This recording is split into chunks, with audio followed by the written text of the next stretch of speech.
Honorable Deputy Prime Minister, Honorable Ministers, distinguished guests, members of the media, ladies and gentlemen, good morning. The Prime Minister of the Republic of Mauritius and the Minister of External Affairs of the Republic of India will arrive shortly. May I request you to kindly take your seats? And I also kindly remind you to switch off your mobile phones, please. Thank you.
The Honorable Pravin Kumar Jagannath, Prime Minister of Mauritius, and His Excellency Dr. Subramaniam Jaishankar, Minister of External Affairs of India.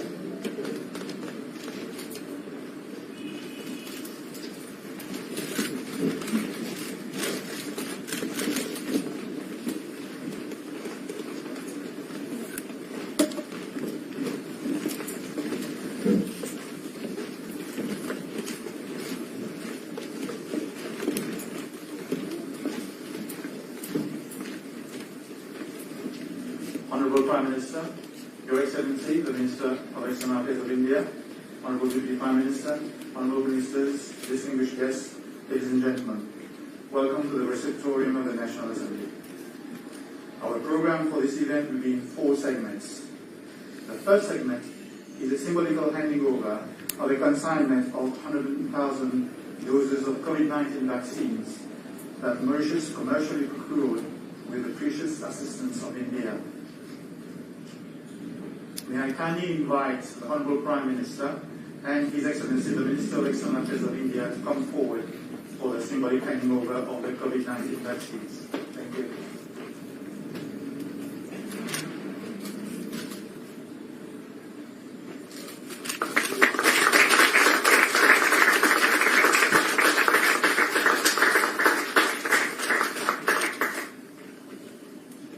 I request the Honorable Prime Minister and His Excellency the Minister of External Affairs of India to proceed in front of the 2 lecterns, as we shall move directly to the second segment of our program, which is the signature and exchange of bilateral agreements. May I also request the Honorable Minister of Land Transport and Light Railway and Minister of Foreign Affairs, Regional Integration and International Trade to join me. Thank you. First, we shall proceed with the signature of the Comprehensive Economic Cooperation and Partnership Agreement, the SECPA, between Mauritius and India. The SECPA will be signed by Ambassador Zilan, Secretary for Foreign Affairs on behalf of Mauritius, and Mr. Anup Badmavan, Commerce Secretary on behalf of India. May I invite the Secretary for Foreign Affairs, Ambassador Zilan, and the Commerce Secretary of India, Mr. Anup Badmavan, to proceed to the signing table, please.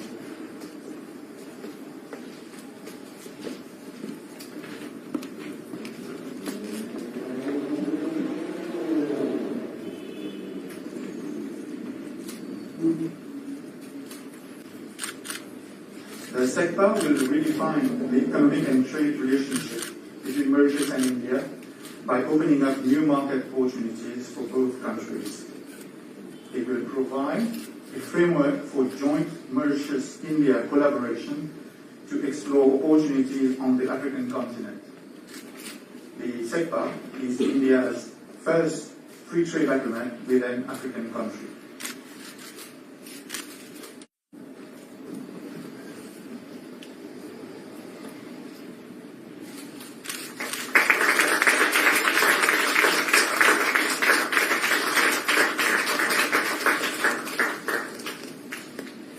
Thank you, Ambassador Dilam and Mr. Badavan. May I kindly ask you to return to your respective seats, please?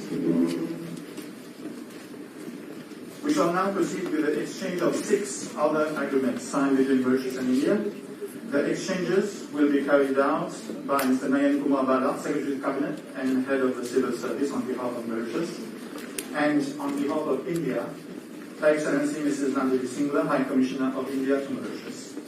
I invite Mr. Bala and Her Excellency to come to the table. Thank you. There are 6 agreements that would be exchanged today. First is a line of credit agreement of $100 million US.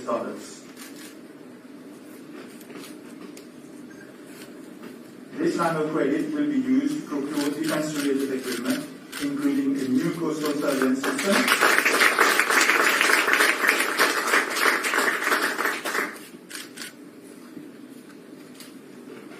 The second agreement is a letter of exchange for the lease of a passenger-borne Dornier aircraft.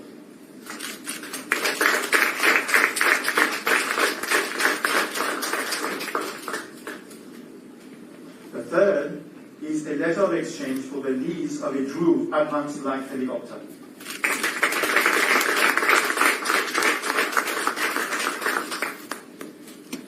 The fourth agreement is a letter of exchange on support towards the construction of a renal transplant unit.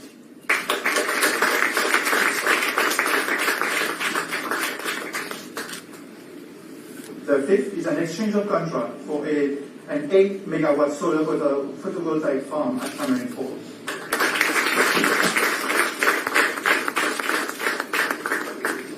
The sixth and final agreement that is being exchanged today is an MOU on consumer protection and legal metrology.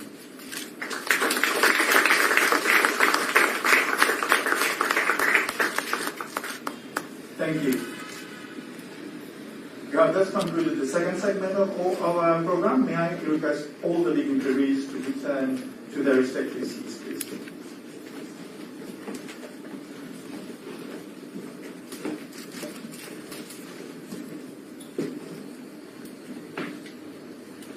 We shall now proceed with the third segment of our program. It is a video presentation on upcoming projects supported by the Government of India.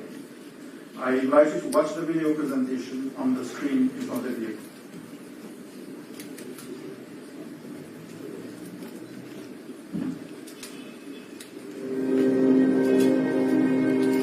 Mauritius shares an umbilical link with India. Under this special relationship, Mauritius has benefited from assistance in various fields, including infrastructure, health, science and technology, information technology and capacity building.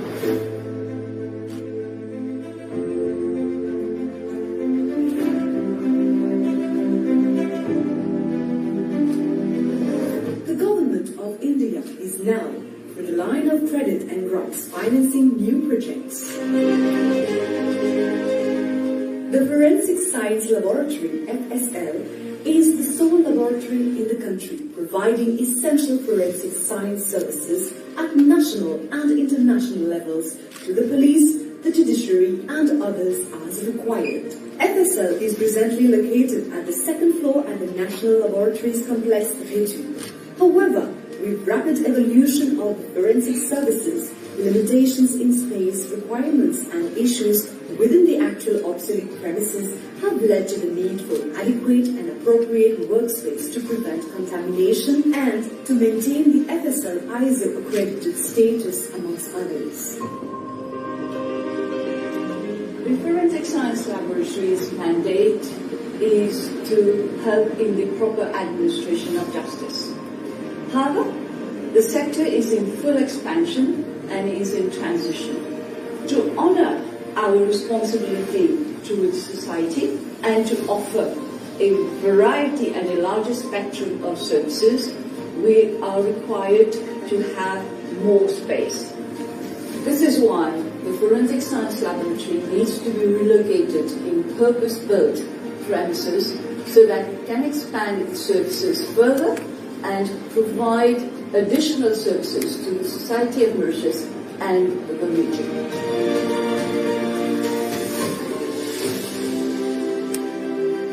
The Ministry of Arts and Cultural Heritage has as mission to preserve and foster cultural values both at individual and collective levels. The above objectives are met through the various agencies that operate under its aegis, including the National Archives and the National Library, which are involved in the acquisition, processing and preservation of publications, archival records and the documentary heritage of the nation. We have a plot of land after from 3.5 acres, and the new National Library and National Archive building will be housed over there. So with this new green IT concept building, we are going to have more facilities like our old exhibition hall, a conference hall, a training center. This new building will definitely bring more innovation and technology to the Mauritian community. A new building for further space to house the National Archives and the National Library has become imperative to ensure the safeguard and preservation of archival records and to enable the National Archives and the National Library to fulfill their historical and cultural roles. The Tamarind Falls site for the 8-megawatt PV farm is located close by one of Mauritius' most iconic landmark, the Sed Cascade. In 1903, the Tamarind Falls site saw the first commercial hydropower plant in Mauritius, and in 2022, the government of Mauritius, through the CEB Green Energy, will see its first wholly owned utility-scale solar PV farm. The project implemented by CEB Green Energy Co. Limited comprises the design, supply, installation, testing and commissioning of the solar PV farm phase 2 of 8-megawatt AC capacity, once operational with around 25,000 PV panels. It is expected to generate more than 14 gigawatt annually of green and sustainable energy, enough to power approximately 10,000 households with an estimated avoidance of 13,000 tons of CO2 emission. Mauritius has an ambitious target of reaching 35% of renewable energy by 2025. In this aspect, the government of India is helping the government of Mauritius to develop such projects such as the 8-megawatt AC project at Tamarind Falls. This project will have a direct impact on the renewable energy mix on Mauritius. With the right leadership at Government of India and Government of Mauritius, it will set Mauritius on a green and sustainable path of development. In November 2015, the government of Mauritius set up the Civil Service College to cater for the training and development needs of public officers at all levels. In view of the growing needs for capacity building and the expanding variety of fields to be covered, a new Civil Service College is being constructed at Crédit. The vision of the college is to become a world-class regional center of excellence in public sector management and governance. We are currently training around 8,000 public officers in our rented facilities, However, with this project, we expect to more than triple the number, to have more public officers training in a modern building, and to offer a conducive learning environment. It will be a state-of-the-art building having classrooms to enable interactive training sessions, workshops and conferences. In order to provide all the facilities with regard to the health needs of the population, the government has, through the Ministry of Health and Wellness, embarked on the construction of a new health infrastructure. The Government of India has readily agreed to fund several projects, namely the new Grand Bois and Chemin Grenier Mediclinics, the area health centers in Plaine Magnon, New Grove, Cap Malheureux and Henrietta, and a renal transplant unit at the Jawaharlal Nehru Hospital, Roswell. With the help of the Government of India, the Government of Mauritius is planning to develop 2 new mediclinics and 4 new area health centers. These new facilities will help to bring healthcare closer to the people of Mauritius. Additionally, the government is planning to develop a new state-of-the-art renal transplant unit in order to cater for renal patients who are currently undergoing dialysis on a daily basis and who will benefit from the operation so as to lead a better life and also avoid people having to go home for their operation. The construction of the mediclinics and area health centers will bring health services nearer to the people in need and also relieve the burden on our 5 regional hospitals. The renal transplant unit will inter alia provide effective, efficient, timely treatment and management of kidney impairment cases, thus helping to reduce mortality and disability due to kidney impairment.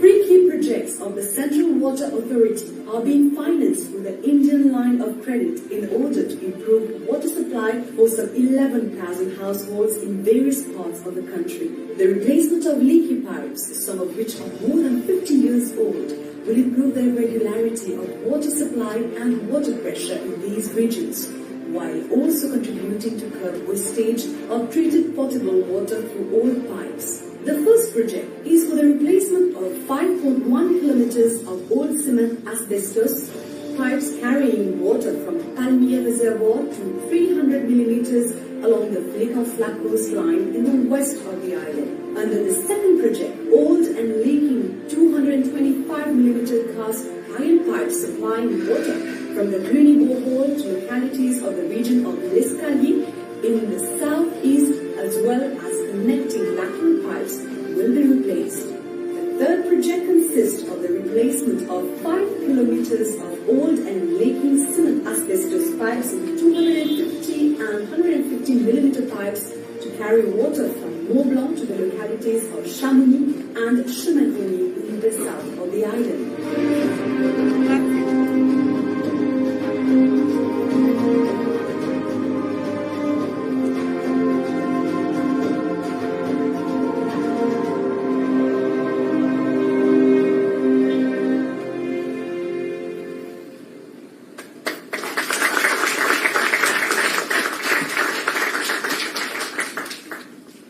Thank you. We now move to the final segment of our program this morning, which consists of 2 statements to the media, first by the Honourable Prime Minister, and followed by His Excellency the Minister of External Affairs of India.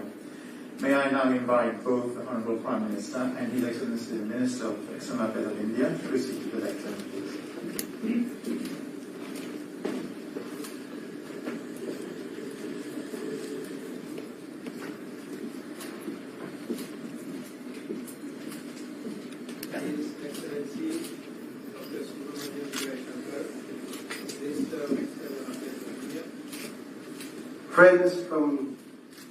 Friends from the media, His Excellency Dr. Jaishankar needs no introduction. Dr. Jaishankar visited us in March 2017 in his capacity as Foreign Secretary, and I would like to thank him for visiting Mauritius again. We extend a very warm welcome to you as a friend and a well-wisher of Mauritius. His visit will give an added momentum to what we consider already as a unique, trusted, and enduring relationship with India. Allow me at the outset to express my condolences and that of the government and the people of Mauritius for the loss of lives following the Uttarakhand glacier disaster earlier this month. This morning, I had a very fruitful meeting with Dr. Jaishankar, where we reviewed several aspects of our cooperation and relationship and how to best move forward. Bilaterally, we reaffirmed our joint commitment to support efforts for COVID-19 vaccine access across the developing world and to support our economic recovery. Regionally, we agreed to continue to work in support of our common interests in an open and prosperous and secure Indian Ocean. Multilaterally, we had converging views on the need to work together to strengthen the rules-based international order and global governance institutions, including those of the United Nations system. Here, I must again congratulate India for her election as a non-permanent member on the United Nations Security Council for a 2-year term which started on the 1st of January of this year. In welcoming India's return to the Security Council, we emphatically reiterate our unreserved support for India to serve as a permanent member of the Security Council. The key focus of our meeting today was unavoidably on the persisting COVID-19 challenges. We applaud Prime Minister Sri Narendra Modi ji for his assurances to the global community that India's vaccine production and delivery capacity will be used to help all humanity in fighting the COVID-19 crisis. We are grateful to the Government of India for the donation of 100,000 doses of vaccines in January this year and for facilitating the procurement of another 100,000 doses which have just been handed over today. We welcome the assistance of India for the procurement of a further 200,000 doses of vaccines, which we are expecting in the coming months. We had the opportunity to again acknowledge this morning with gratitude the emergency assistance provided by India for the relief salvage operations following the oil spill which occurred when the bulk carrier MV Wakashio ran aground on the coral reef in July last year. Our meeting was followed by the signature and exchange of a series of cooperation instruments, namely the Comprehensive Economic Cooperation Partnership Agreement, SECPA, the Dollar Credit Line Agreement, the Letter of Exchange for lease of passenger variant Dornier and advanced flight helicopter, the Letter of Exchange on support towards construction of renal transport unit in Mauritius, the exchange of contract for 8 megawatt solar photovoltaic farm project at Tamarind Falls, Onlita, and the MOU on consumer protection and legal metrology. These instruments capture the widening breadth and scope of a stronger Mauritius-India partnership. It confirms the development-oriented approach that drives our partnership. I wish to highlight the fact that the Comprehensive Economic Cooperation Partnership Agreement is is the first of its kind signed by India with an African country. This landmark agreement is far-reaching and should unleash new and expanded opportunities in trade, in goods and services, investment, economic cooperation, and technical assistance. The SECPA will encourage Indian entrepreneurs to invest both in Mauritius and across the whole region, thus consolidating our ambition of making Mauritius a strategic regional economic hub and a center of excellence. The SECPA coincides with the launch at the beginning of the year of the African Continental Free Trade Area, home to an estimated 1.3 billion consumers with a rising middle-class component. Thus, the SECPA and the African Continental Free Trade Area provide together a high scope for fostering Indian investments in the continent via the Mauritius Gateway, particularly through leveraging India-Africa value chains in many areas such as textiles, pharmaceuticals, agro-industry and ICT. In this regard, as India seeks to step a vast and multi-layered cooperation with the African continent through the next edition of the India-Africa Forum, Mauritius aspires to play a greater role in these engagements as a gateway between India and Africa.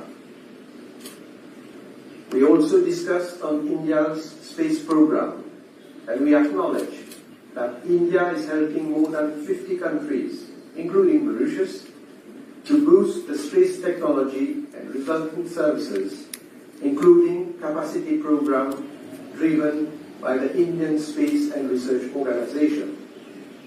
We continue to look to India as an indispensable partner for assistance in building up air capabilities to derive benefits of space technology.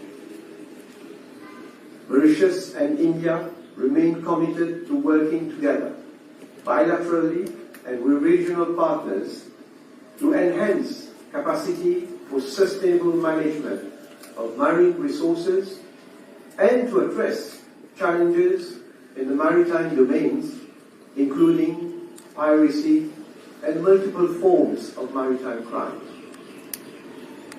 In doing so, we will build on the wide-ranging defense cooperation, which we highly value and which spans capacity building, coastal surveillance, hydrographic surveys, providing deterrence to piracy and illegal fishing in the region, and the establishment of coastal radar surveillance systems. We recall here that it was during this official visit in 2015 to Mauritius that Sri Narendra Modi ji spelled out India's vision for the Indian Ocean, which is security and growth for all in the region, also known as Sagar. As frontline states of the Indian Ocean, we have the common ambition and the responsibility of preserving and working for a safe, secure, and prosperous Indian Ocean. As a reflection of this ambition, we intend to host the third edition of the Ministerial Conference on Maritime Security this year, and we very much rely on the contribution of India to the proceedings. Ensuring peace and respect for the rule of law in the Indo-Pacific region was one of the issues which I discussed with Dr. Jaishankar during our meeting earlier today.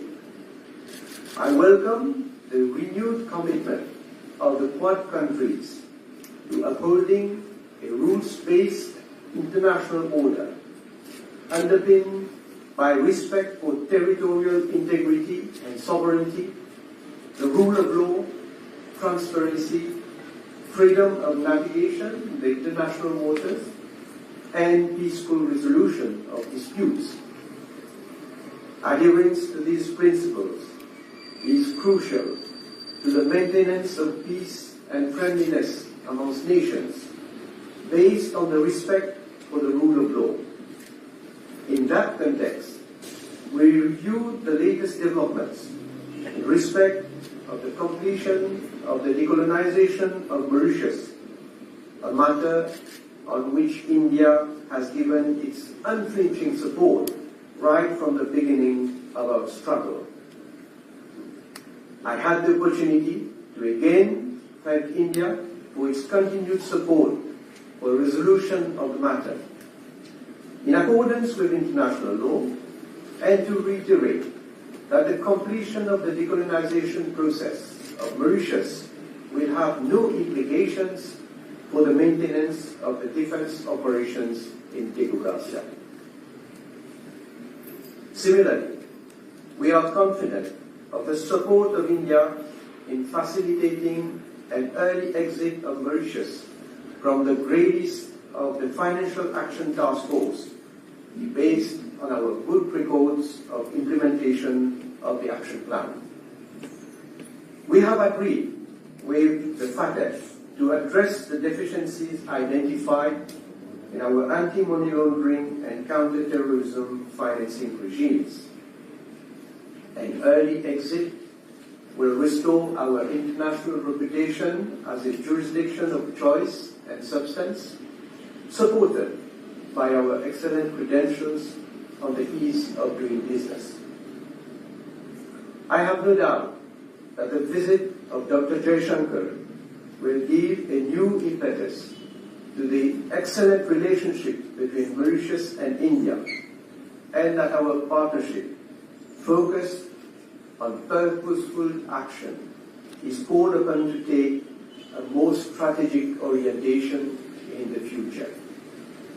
To conclude, let me convey to Your Excellency my best feelings of well-being to Sri Narendra Modi ji. We look forward to his next visit to Mauritius at the earliest available opportunity. Thank you.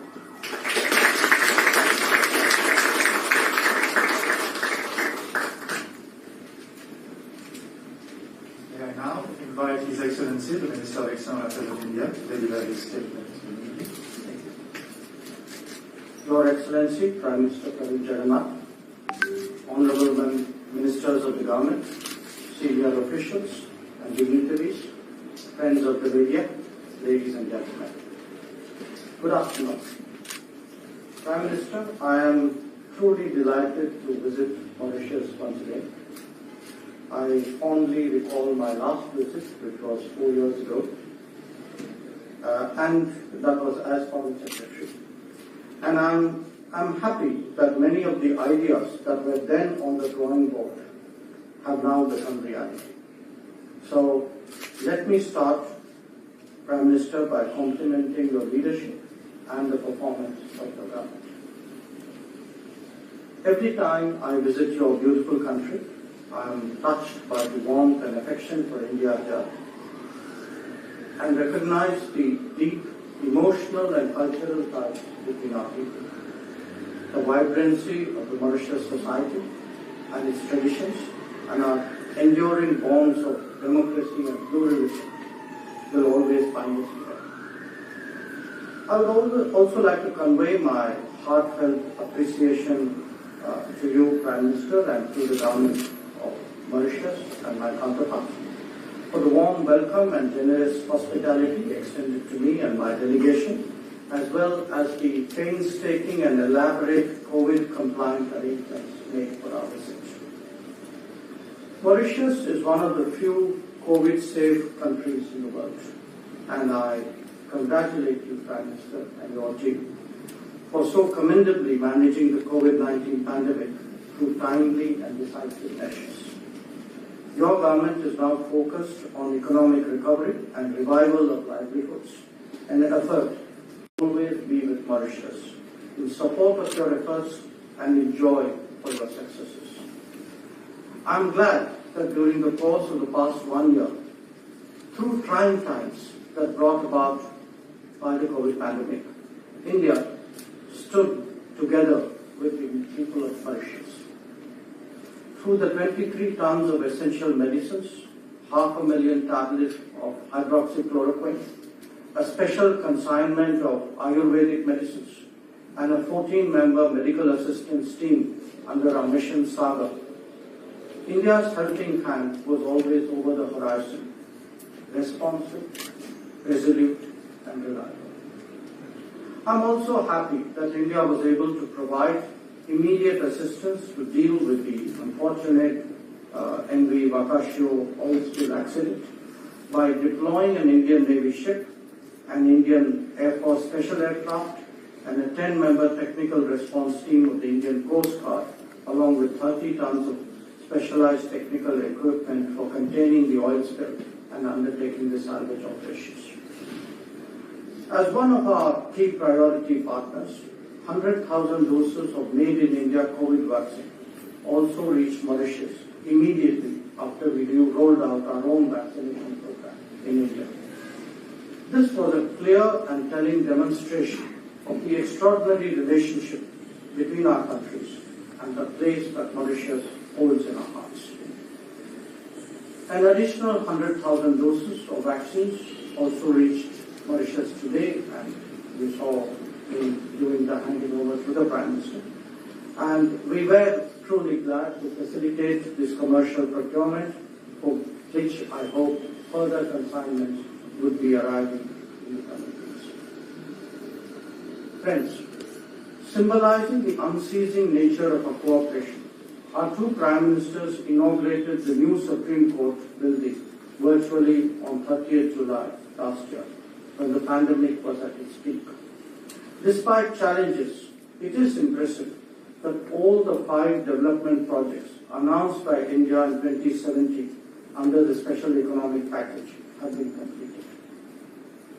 These include Phase 1 of the Metro Express project, the new Supreme Court building, the new ENT hospital, the supply of electronic tablets for Mauritian school children, and 956 social housing units which will be made operational soon.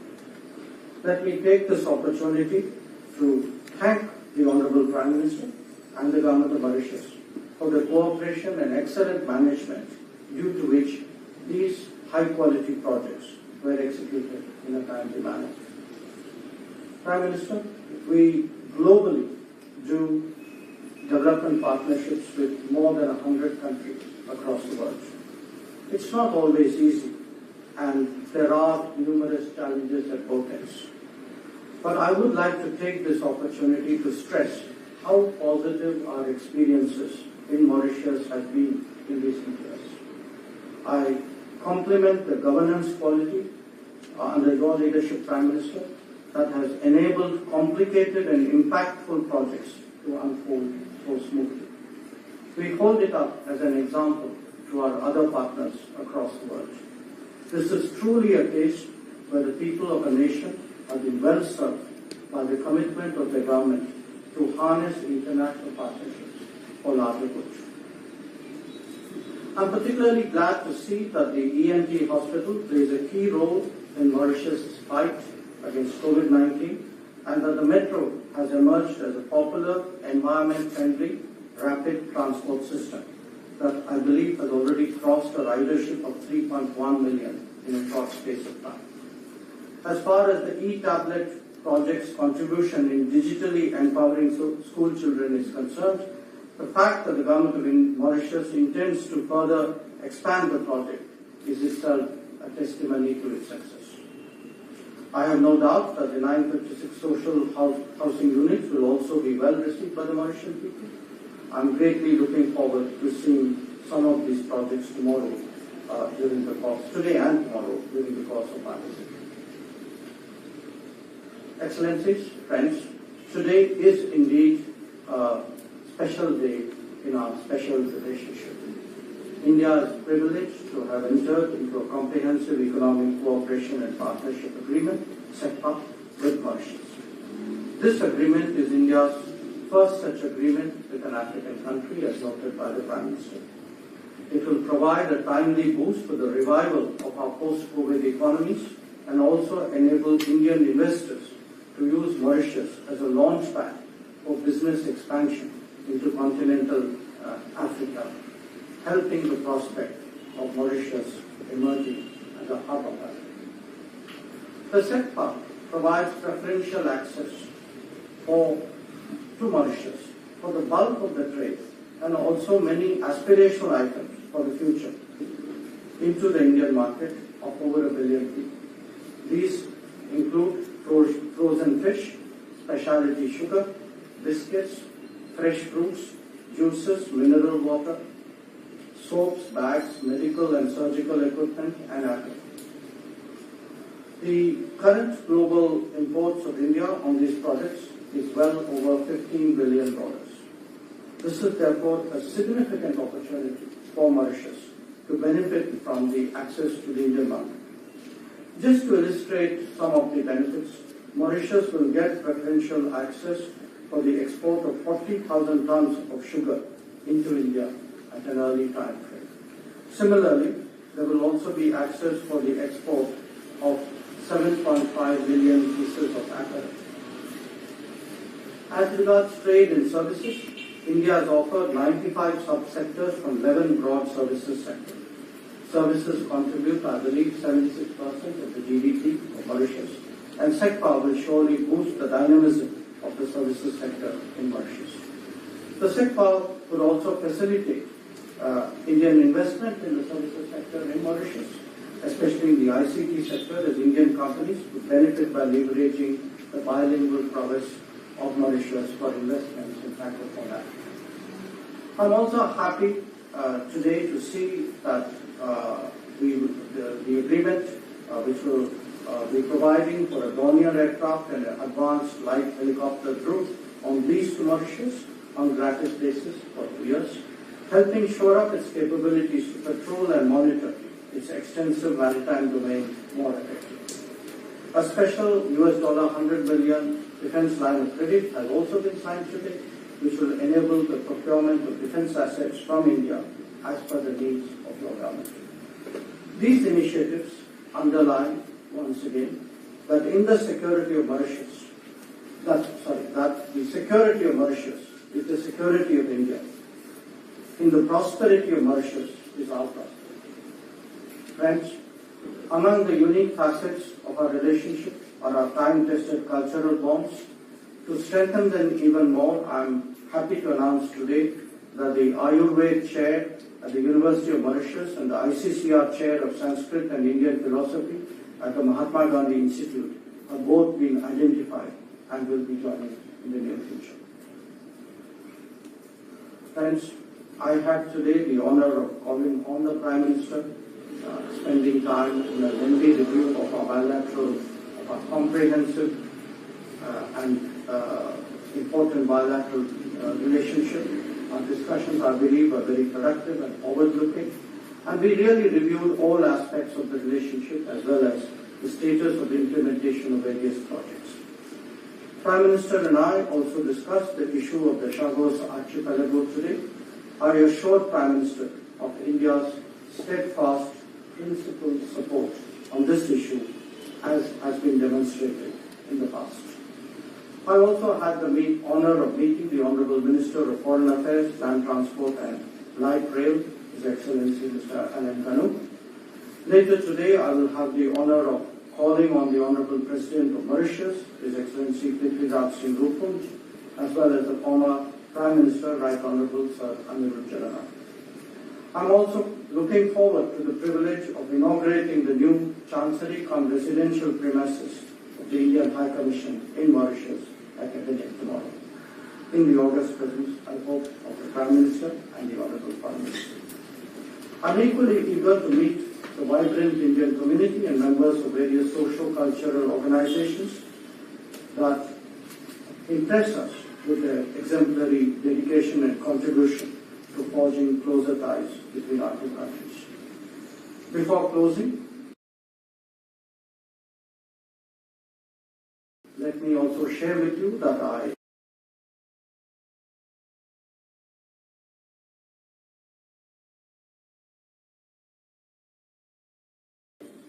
conveyed to the Prime Minister an official invitation from Prime Minister Narendra Modi to visit India at a mutual convenient time.